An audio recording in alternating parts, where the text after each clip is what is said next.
All right, so let's create a real-world rock rhythm, and then what you can do is tweak it a little bit to what's going to work best for you.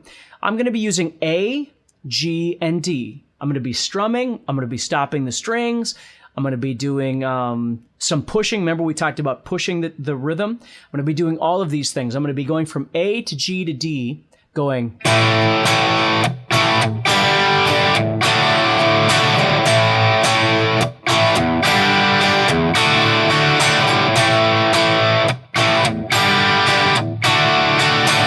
That's what I'm going to be doing over that beat. Okay, so let's try this together and then let's break it down and talk about it a little bit, okay?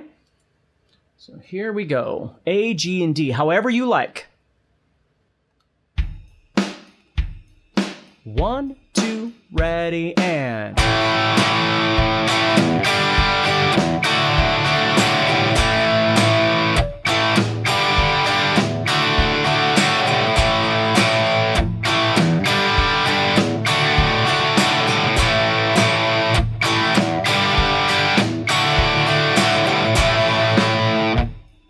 Okay, that's a pretty typical old school classic 70s style rock and roll rhythm.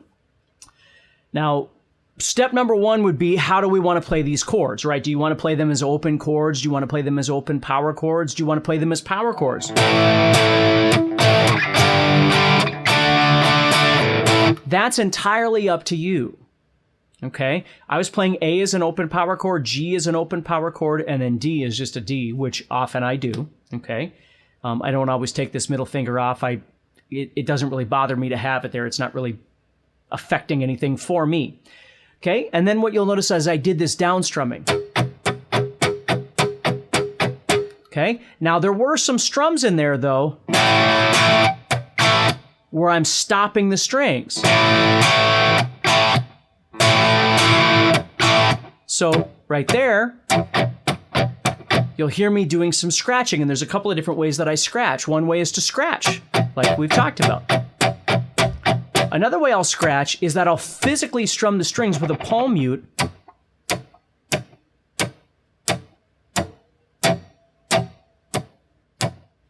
Now, they're not that drastically different from each other in terms of sound. It's just what feels better. And what I'm trying to do with this is I'm really trying to give it kind of a chuggy sound when I am not... The chord isn't ringing out.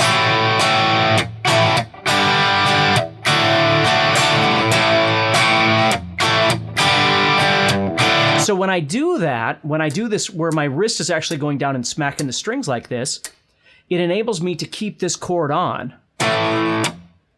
See that? The chord's still there because I'm controlling the strings over here.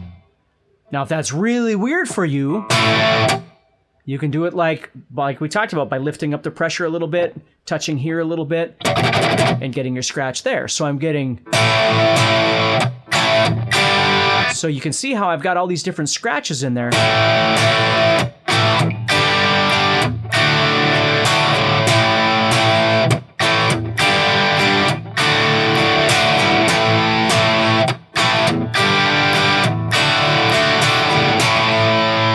Okay, so everything is flowing. It's a down-up movement, and it's flowing, and I'm controlling everything with my left hand, my fretting hand, and if I need to, I can bring my palm in, but it doesn't stop the flow, right?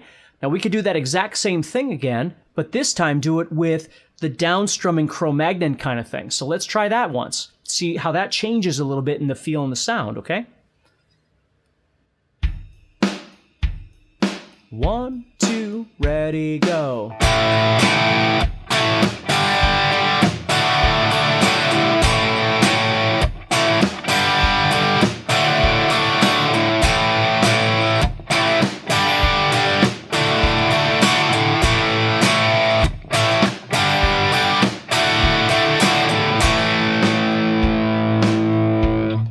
Okay, so that one, you'll notice I had to stop the strings.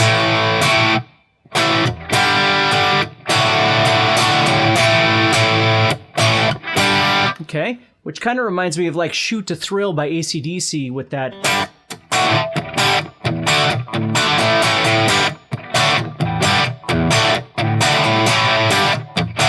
kind of thing where you're stopping.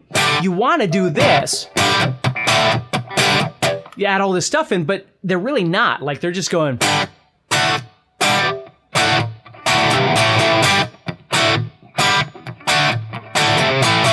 Kind of thing, you see?